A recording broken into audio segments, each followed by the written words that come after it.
सोच न्यूज, एक नई सोच के साथ। સ્વર્ણિયમ સ્ટાર્ટઅપ એન્ડ ઇનોવેશન યુનિવર્સિટીનો છઠ્ઠો પદવીદાન સમારોહ ભુયણ રાઠોડ કેમ્પસ ખાતે યોજાયો। આમંત્રિત મહેમાનોએ દીપ પ્રાગટ્ય કરી કાર્યક્રમની શરૂઆત કરી। આ સમારંભમાં 1814 વિદ્યાર્થીઓને ઉપસ્થિત મહેમાનોના હસ્તે ડિગ્રી એનાયત કરવામાં આવી। 7 ફેબ્રુઆરી 2025ના રોજ સાંજે 5 થી 8 વાગ્યા સુધી સ્વર્ણિયમ સ્ટાર્ટઅપ એન્ડ ઇનોવેશન યુનિવર્સિટીએ પદવીદાન સમારંભ યોજ્યો। આ ભવ્ય સમારંભ દરમિયાન યુનિવર્સિટીના 1814 વિદ્યાર્થીઓને તેમની શૈક્ષણિક ડિગ્રીઓ પ્રાપ્ત કરી હતી।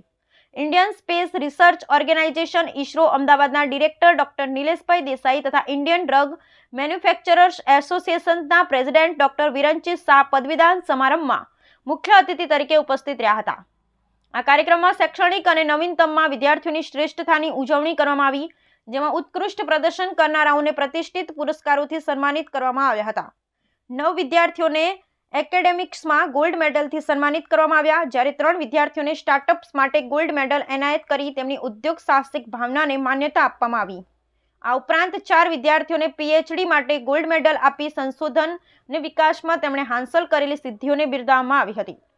પદવીદાન સમારંભમાં સ્વર્ણિયમ સ્ટાર્ટઅપ એન્ડ ઇનોવેશન યુનિવર્સિટીના પ્રેસિડેન્ટ શ્રી ઋષભ જૈને જણાવ્યું હતું કે પદવીદાન સમારંભ એ ફક્ત વિદ્યાર્થીઓને શૈક્ષણિક ડિગ્રીઓ એનાયત કરવાનો કાર્યક્રમ નથી, પરંતુ વિદ્યાર્થીઓની આકરી મહેનત અને ખંત તથા તેમની નવીનીકરણને બિરદાવવા માટેનો પ્રસંગ છે।